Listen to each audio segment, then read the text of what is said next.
At this very moment, around 40% of adults are living with prediabetes or type 2 diabetes. That's almost half the population walking around with a condition that significantly increases their risk of dying from any cause. Not just diabetes-related complications. And that's the part that doctors don't seem to tell you. You go to the doctor with some symptoms. They diagnose you with a disease caused by your lifestyle. And instead of offering help or education to change that lifestyle, they give you a medication instead. Or they tell you to come back in 6 months so they can recheck your A1C. The world we live in is absolutely crazy. And here's what most people don't seem to realize. The problem isn't high blood sugar itself. The problem is insulin resistance. The condition that's been building silently in the background for decades before anyone gets diagnosed. Largely driven by the modern food environment, ultra-processed foods, constant access to refined carbs, and lifestyles that push our metabolism into storage mode 24 hours a day. Insulin resistance is linked to all of the major diseases that kill us. Heart disease, strokes, kidney failure, dementia, even certain cancers. The damage has been accumulating in your heart, in your brain, in your blood vessels, your kidneys, years before you notice anything is wrong. And that's the scary part. And one of the biggest drivers of insulin resistance is repeated large glucose spikes. I'm Dr. Sarah Jenkins, 15 years in internal medicine, and I have watched this exact story walk through my door more times than I can count. Someone arrives with a disease that did not start that week. It built slowly over decades while every routine checkup told them they were basically fine. What this channel does is explain what is actually driving these conditions, and what you can realistically do about them at home starting today. If that helps you, subscribing genuinely gets this information in front of more people who need it. And if you're already subscribed, thank you. It means a lot. So here are 20 evidence-based ways to flatten those glucose spikes, reverse insulin resistance, and pull yourself back from prediabetes or type 2 diabetes, or to start reversing it if you've already been diagnosed. They aren't ranked in order of importance because the strategy that matters most for you depends on where you're starting from. But all of them work, and every one of them is something you can begin tonight. Number 1 is building muscle through resistance training. And most people over 60 are quietly losing the exact tissue that protects them. Your muscle is the largest place your body stores glucose. When you contract a muscle, it pulls sugar straight out of your bloodstream, and it barely needs any insulin to do it. That's the real reason a short walk after a meal lowers blood sugar so well. The bigger payoff is long-term. The more muscle you carry, the more room you have to part glucose, and the more sensitive your cells stay to insulin even on the days you don't exercise. You don't need to become a bodybuilder. 2 or 3 short sessions a week is enough, whether that's light weights, resistance bands, or just sitting down and standing up out of a chair. What matters is that the muscle is asked to work a little harder than it did last time.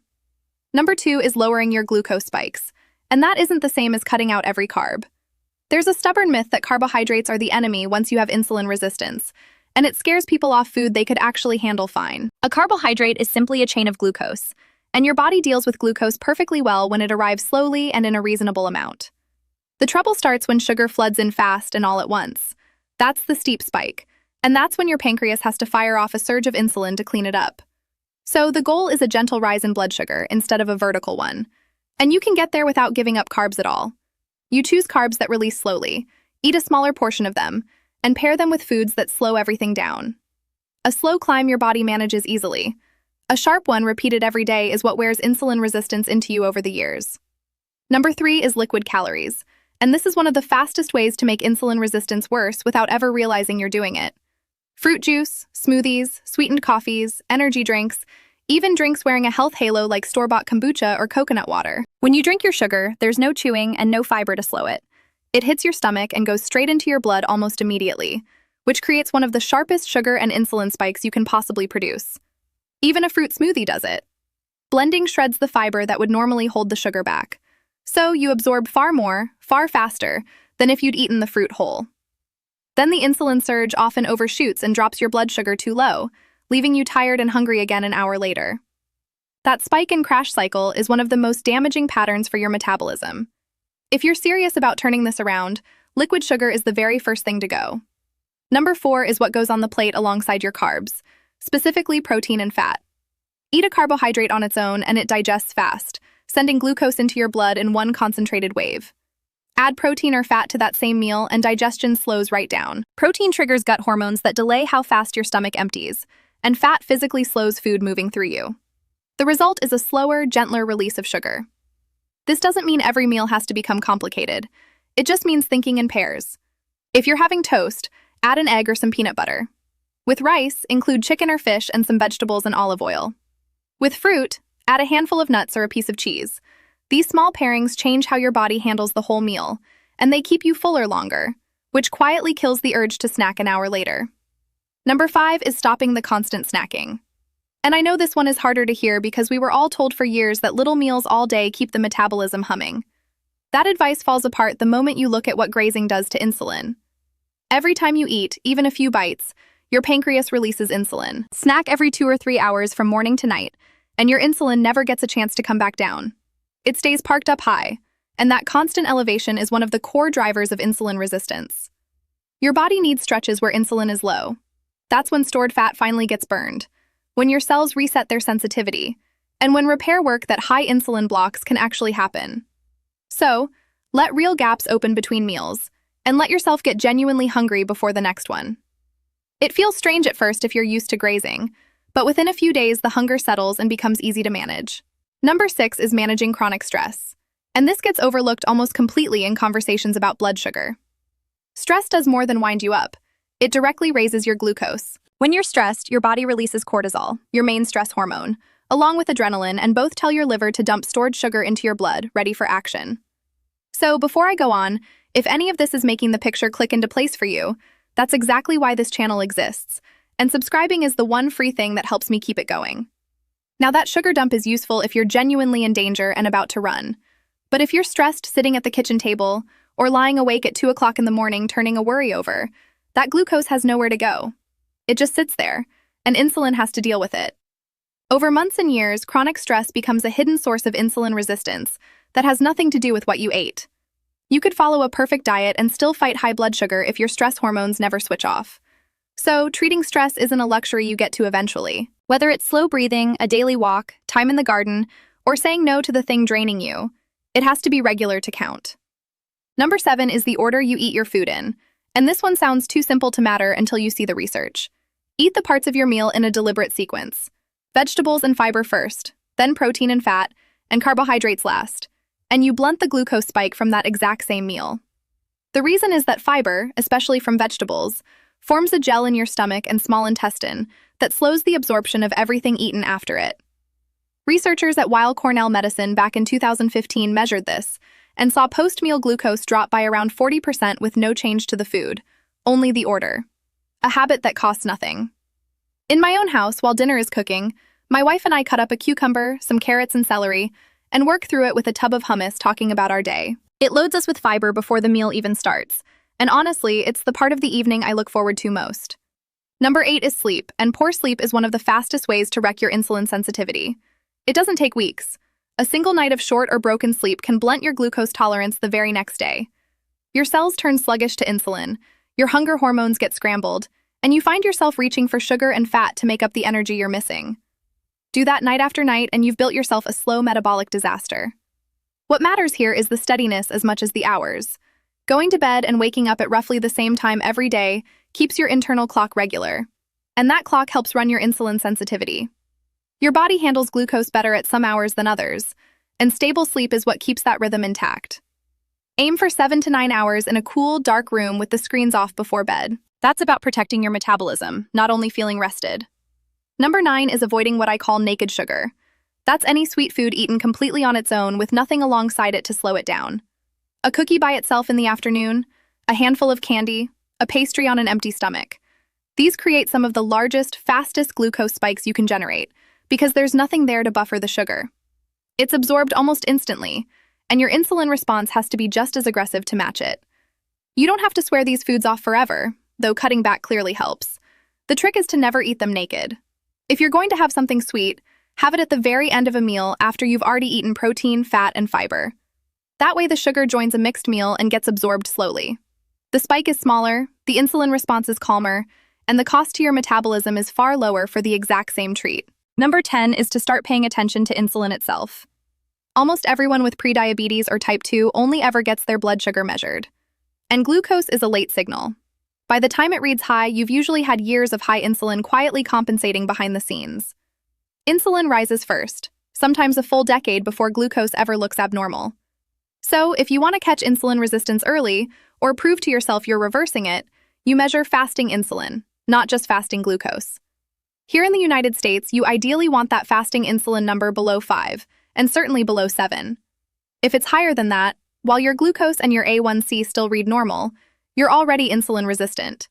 And the strategies that bring insulin down, eating less often, dropping the ultra-processed food, moving regularly, managing stress, are the very same ones that stop blood sugar from ever becoming a problem. Many doctors won't order a fasting insulin test on their own, and some insurers won't cover it, so you may have to ask for it directly or pay out of pocket. If it catches this years before diabetes, it's one of the best small investments you can make. Number 11 is cutting back on ultra-processed food, and this goes well beyond just sugar. These are foods built in a factory to sell, with ingredients you'd never find in your own kitchen. Things like emulsifiers, stabilizers, and artificial flavors. They're engineered to be easy to overeat, and they seem to worsen insulin resistance on their own, even when the calories are held exactly the same. An NIH Metabolic Ward study back in 2019 showed precisely that. Part of the problem is they're broken down so easily, they deliver their sugar almost instantly, with no fiber and no structure to slow it. And there's growing evidence the additives themselves may disturb your gut bacteria and your metabolic signaling. A simple rule: if it comes in a package with a long list of ingredients you don't recognize, it's probably ultra-processed. Lean on whole foods as much as you can. If it didn't exist as food 100 years ago, your body is probably still trying to figure out what to do with it. Number 12 is moving after you eat. You don't need a run or anything strenuous. A 10 or 15-minute walk is plenty. When you move, your muscles contract, and a contracting muscle pulls glucose out of your blood through a separate route that doesn't need insulin at all. This is especially powerful right after a meal, because that's exactly when sugar is pouring into your bloodstream fastest. Get up and walk within about 30 minutes of finishing, and you blunt that spike significantly. Do it day after day, and you train your muscles to be better at clearing glucose even when you're sitting still. This is one of the highest return habits in the entire list. It costs nothing, needs no equipment, and folds into a normal day. A short walk after dinner instead of the couch is one of the simplest things you can change tonight. Number 13 is lining your eating up with your body clock. Your ability to handle glucose isn't the same all day. It runs on an internal clock that makes you most sensitive to insulin in the morning and least sensitive at night. The same meal eaten at 8 o'clock in the morning causes a smaller glucose and insulin response than if you ate it at 10 o'clock at night. That's why eating late, especially heavy carbs late, is so costly. Your body simply isn't set up to deal with it well after dark. So, one of the easiest shifts is to push more of your food earlier in the day. A real breakfast, a solid lunch, and a lighter dinner finished at least 2 or 3 hours before bed. That gives your body time to handle the meal while your insulin sensitivity is still high. And as a bonus, it tends to improve your sleep too. Number 14 is getting the right tests done. The earlier markers that move before glucose ever does. Your A1C, which is your average blood sugar over about 3 months, is considered normal under 5.7% here. But ideally, you want it closer to 5.4 or lower, because the risk climbs gradually long before the official cutoff. And you can learn a surprising amount from 2 numbers that may already be on your last lab sheet: your triglycerides and your HDL cholesterol. If your triglycerides are high and your HDL is low, that pattern strongly points to insulin resistance, even when your glucose still looks fine. Divide your triglycerides by your HDL. In the US, a ratio above 3 suggests insulin resistance, while under 2 is much healthier. So don't lean on one normal blood sugar result. Ask for your A1C, your fasting insulin, and a full cholesterol panel, and look at the whole pattern instead of a single number. Catching this early can buy you years, sometimes decades, to turn it around. Number 15 is creating longer insulin-free stretches across your day. Every time you eat, insulin goes up. Eat constantly and it never comes down. But keep your food inside a defined window, say 10 or 12 hours, and stop eating after dinner, and you give insulin several hours to fall back to baseline. That's when your cells start resetting their sensitivity, and when your body can finally tap into stored fat, because high insulin blocks fat burning. You don't need anything extreme. No skipping meals, no fasting for days. Just stop eating after dinner and don't start again until breakfast. It sounds obvious, but a lot of people graze late into the evening or eat first thing out of habit before they're even hungry. I struggled with the late evening habit myself, and I promise it gets easier. Tightening your eating into a consistent daily window is one of the most sustainable things you can do for your metabolism. Number 16 is moderating or even dropping alcohol. Most people never connect their drinking to insulin resistance, but the link is strong.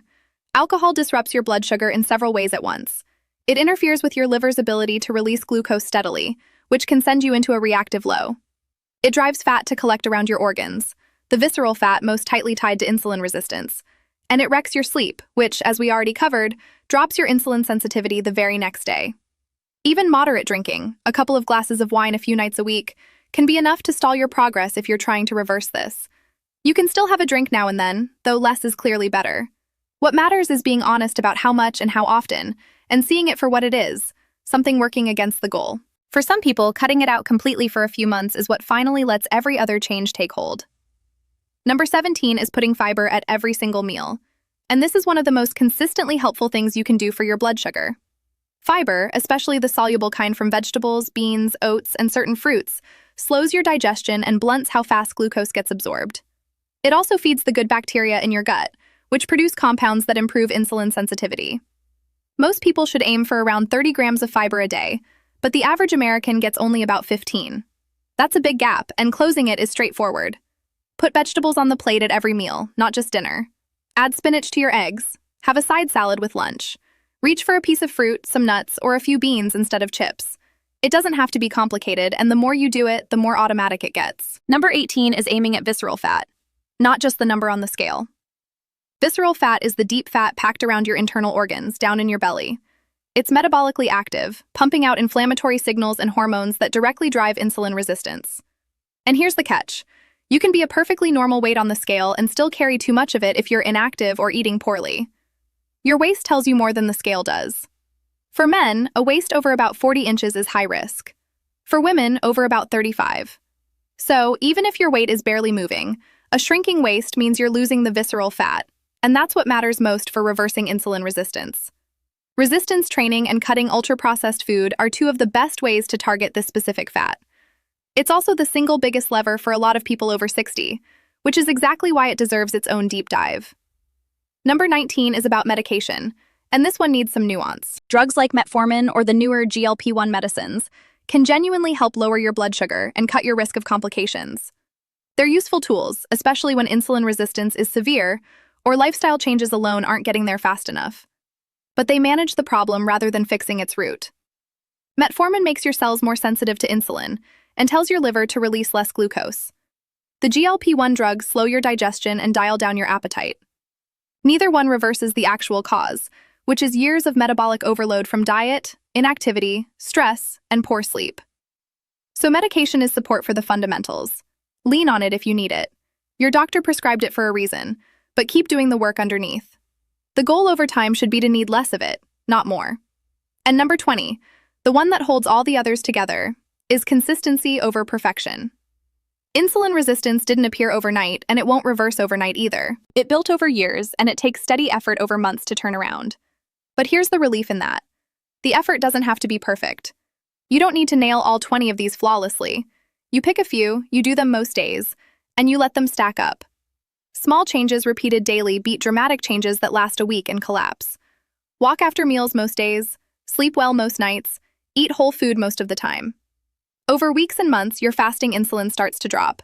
Your energy steadies, your waist shrinks, and your long-term risk of diabetes, heart disease, and everything that travels with insulin resistance falls right along with it. So if you want the short version, here's where to start tonight. 1. Take a 10-minute walk after your next meal. 2. Eat your vegetables first and your carbs last. 3. Stop drinking your sugar starting with tomorrow's juice or sweet coffee. 4. Close the kitchen after dinner and leave it closed until breakfast. 5. At your next appointment, ask for your A1C, your fasting insulin, and a full cholesterol panel. None of those cost much, and any one of them moves you in the right direction. The habits you keep in your 50s and 60s are the ones that decide whether your 70s, 80s, and 90s are spent gardening, traveling, and picking up grandchildren, or spent in waiting rooms. Small daily choices never feel powerful in the moment, but over years, they quietly decide how well you age. Now, of everything on this list, the one that moves the needle fastest for most people over 60 is that visceral fat from number 18, the deep belly fat driving the whole problem. And most people get one thing badly wrong about it. You can't target it with crunches or willpower, but a handful of ordinary everyday foods strip it away faster than almost anything else. While a few so-called healthy ones quietly pile it back on. I put the full breakdown in another video, the exact foods that melt visceral fat after 60 and the ones to drop. Watch that one next and you'll know precisely what to eat to attack insulin resistance right at its source.